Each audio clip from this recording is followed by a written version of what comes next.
말씀 살펴보도록 하겠습니다. 네, 말씀은 마태복음 1장 18절에서 20절입니다.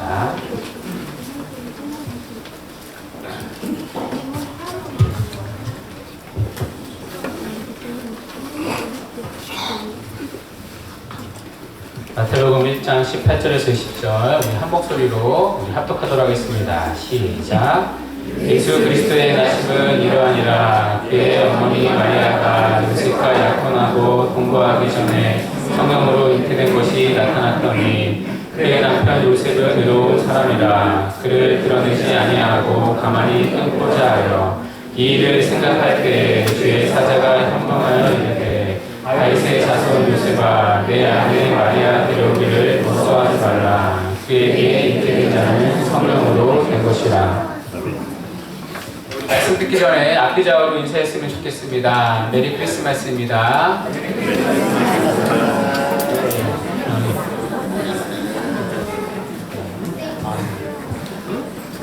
주일날 안 오시고 다 오늘 오시느라고 반가운 얼굴들이 많이 계십니다. 감사합니다.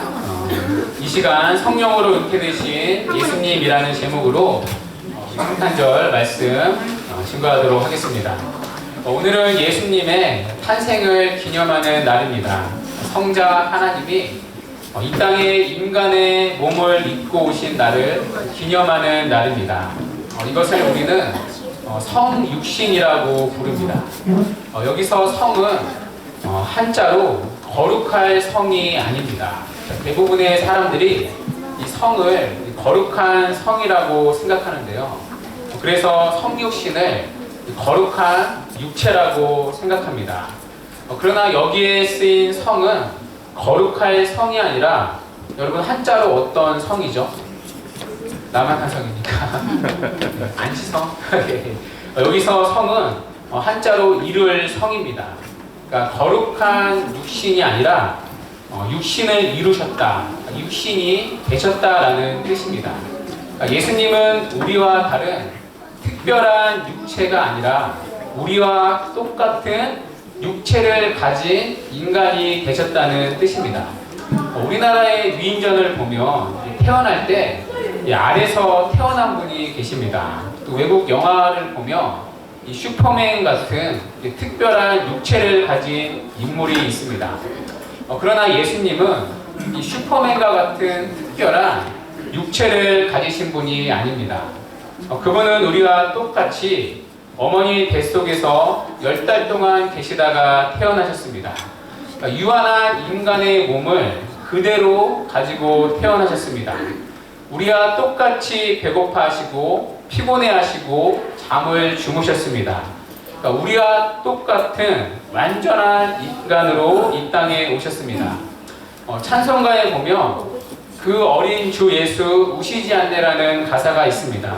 여러분 이 가사는 문제가 있습니다. 예수님은 태어나셨을 때 우셨습니다. 많이 우셨습니다. 아마 다은이처럼 굉장히 많이 우셨을 것입니다. 왜냐하면 그분은 우리와 똑같은 인성을 가지고 태어나셨기 때문입니다.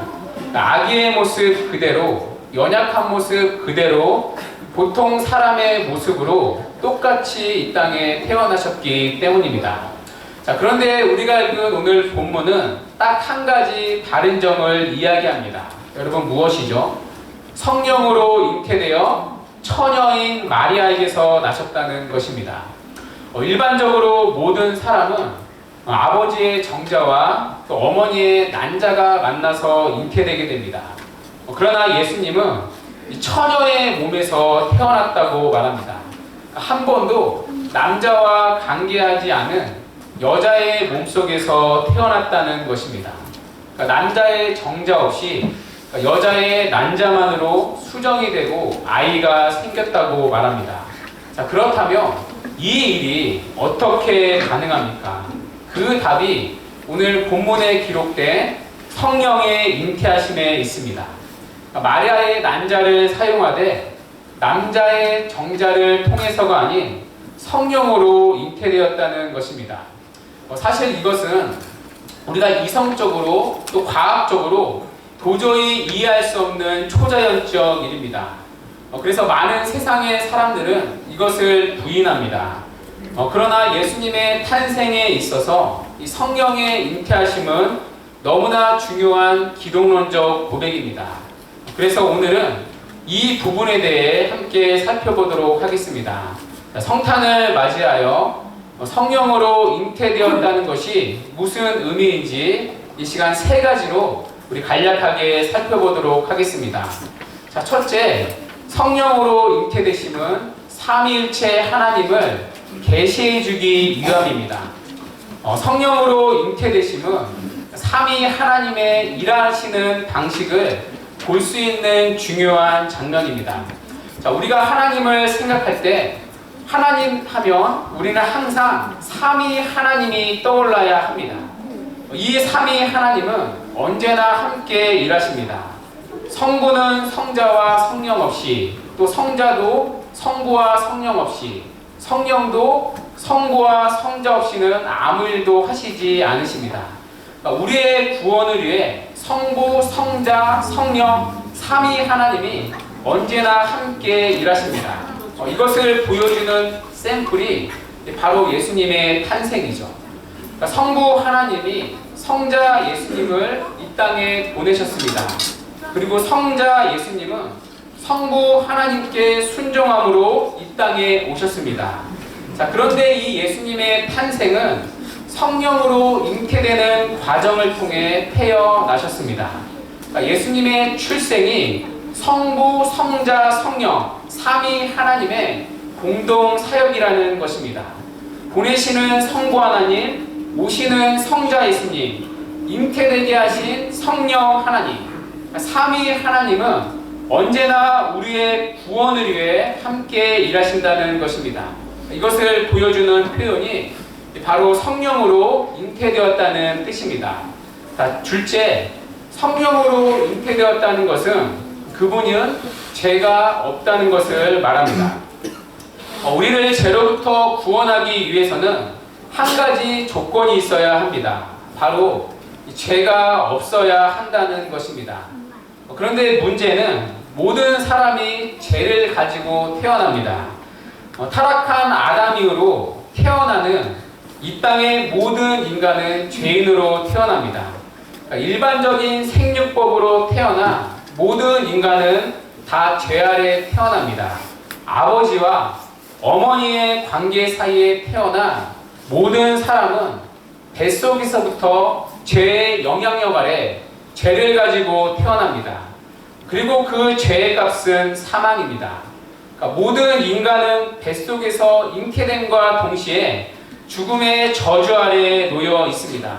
자, 그런데 여러분, 만약 예수님이 남자와 여자의 관계로 태어났다면 여러분 어떤 문제가 생깁니까?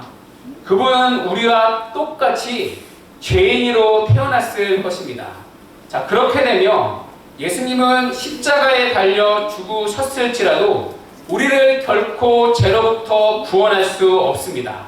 왜냐하면 그 죽음은 자기 죄로 인한 죽음이기 때문입니다. 그분의 죽음은 자신의 죄값을 치르기 위한 죽음밖에 되지 않기 때문입니다. 결코 우리를 대신해 죄를 짊어지고 대신 죄의 형벌을 받을 수 없습니다. 그래서 이 죄의 영향을 피하기 위해 일반적인 방법이 아니라 예수님은 성령으로 잉태되신 것입니다. 남자와 여자의 관계가 아닌 성령으로 잉태된 것입니다. 그래서 그분은 모든 인간과 다르게 죄를 피할 수 있었습니다. 자, 히브리서 4장 15절은 이렇게 말씀합니다. 모든 일에 우리와 똑같이 시험을 받으시니로되 죄는 없으시니라.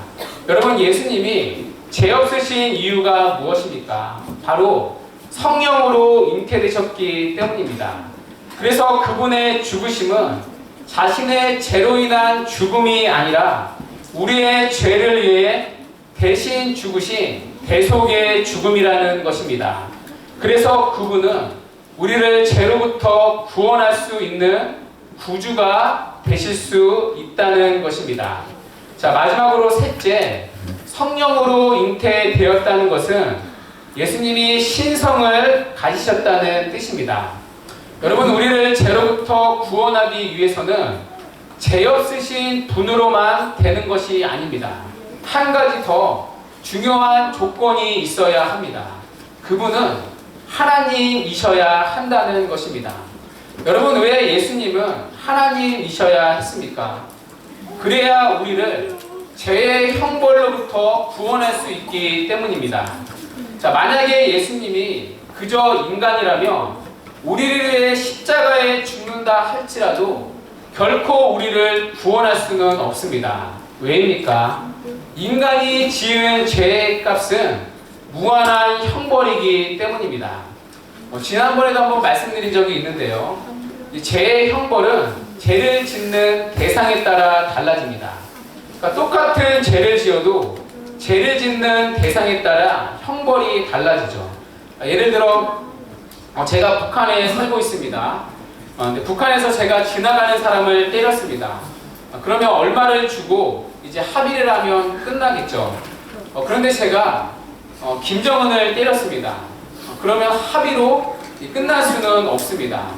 저는 즉시 그 자리에서 죽음을 면치 못할 것입니다. 그러니까 죄의 형벌은 죄를 짓는 대상에 따라 달라집니다. 자, 그렇다면 우리가 죄를 짓는 대상이 누구입니까? 바로 하나님이시죠. 자, 그런데 그 하나님이 어떠한 분이십니까? 바로 영원한 하나님이십니다. 그래서 우리가 짓는 죄의 형벌은 영원한 죽음의 형벌입니다. 지옥에서 끝이 없는 영원한 형벌을 치러야 합니다. 자, 문제는 유한한 인간은 이 영원한 형벌을 절대로 치를 수가 없다는 것입니다. 만약 예수님이 어머니 마리아와 남편 요셉과의 동침 가운데 태어났다면 예수님은 그저 사람일 뿐입니다. 아무리 비범해도 아무리 능력이 있어도 예수님은 하나님일 수가 없습니다. 그분은 그저 사람일 수밖에 없습니다. 자, 그렇다면 그분이 십자가에서 죽는다 할지라도 결코 우리를 대신하여 영원한 형벌을 치러줄 수가 없습니다. 우리를 죄의 형벌로부터 영원한 지옥의 형벌로부터 구원해 줄 수가 없습니다. 자, 그러나 본문은 예수님이 성령으로 잉태되었다고 말합니다. 일반적인 남자와 여자의 관계가 아닌 성령으로 초자연적으로 잉태되었다고 말합니다. 그래서 그분은 하나님이라고 말합니다. 그래서 그분은 우리를 영원한 형벌로부터 구원해 줄 수 있다는 것입니다. 이것이 성령의 잉태하심이 갖는 중요한 구원론적 고백입니다. 성령으로 잉태되셨기 때문에 그분은 하나님이십니다. 그래서 우리를 영원한 죄의 형벌로부터 구원할 수 있는 구주가 될 수 있다는 것입니다. 자, 특별히 예수님은 이 첫사람 아담과의 차이가 있습니다. 자, 여러분, 아담은 어떻게 태어났죠? 아담은 엄마 뱃속에서 임신해서 태어난 존재가 아닙니다. 태어나 보니 이제 성인이었죠. 적어도 첫사람 아담은 아기는 아니었습니다. 자, 그러나 예수님은 성인으로 이 땅에 오시지 않으셨습니다. 하늘에서 뚝 떨어진 게 아니죠. 우리와 똑같이 엄마 뱃속에서부터 잉태되셨습니다. 우리와 똑같이 갓난 아이로 이 땅에 태어나셨습니다. 자, 여러분, 왜 그렇죠? 왜입니까? 여러분, 우리의 죄가 어디서부터 시작되죠?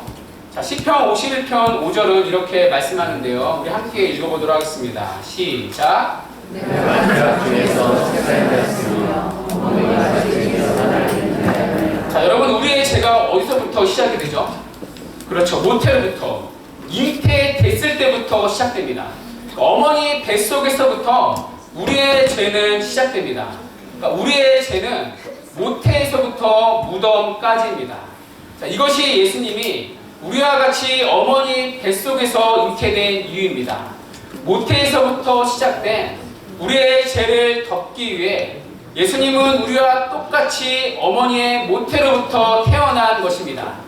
우리가 잉태된 순간부터 죽는 순간까지 우리의 모든 죄를 덮으시기 위해 그분은 이 땅에 아기로 태어나신 것입니다. 그래서 그분 앞에 가려지지 않는 우리의 죄는 단 하나도 없습니다. 우리의 잉태부터 죽음까지 모든 죄가 그분 안에서 가려질 수 있는 것입니다. 이것이 오늘 예수님이 아기의 모습으로 이 땅에 오신 이유입니다. 이렇게 보면 예수님의 잉태부터 죽음까지 그분의 모든 생애가 일거수일투족이 우리를 위하지 않은 것이 단 하나도 없음을 우리는 깨닫게 됩니다. 여러분, 성탄을 맞이하는 우리에게 이것이 얼마나 복된 복음입니까? 말씀을 맺도록 하겠습니다. 예수님은 사람의 몸으로 태어나시되 성령으로 잉태되셨다고 말합니다. 성령으로 잉태되셨다는 것은 두 가지 사실을 알려줍니다. 예수님은 사람으로 태어나셨지만 그분은 영원한 하나님이라는 것입니다. 또 하나, 예수님은 사람으로 태어나셨지만 죄 없으신 분이라는 것입니다. 예수님은 참 하나님이시고 죄가 없으신 참 사람이십니다. 100% 하나님이시고 100% 참 사람이십니다. 그래서 예수님은 하나님과 타락한 사람 사이를 중보할 수 있는 유일한 분이라는 것입니다. 우리의 모든 죄를 대속하시고 우리를 구원할 수 있는 유일한 중보자가 되십니다. 그래서 그분을 믿는 모든 자들은 구원을 받고 그분의 이름으로 하나님 앞에 나아갈 수 있게 되었습니다. 이것이 오늘 우리가 성탄에 감사해야 하는 이유입니다. 우리는 성탄에 그분의 오심 자체를 기뻐할 것만이 아니라 성령으로 잉태되신 그분의 은혜를 기뻐해야 합니다. 이 기쁨을 복음으로 받고 이 복음의 기쁨을 누리는 오늘 하루가 되기를 주님의 이름으로 간절히 축원합니다. 이 시간 우리 이어서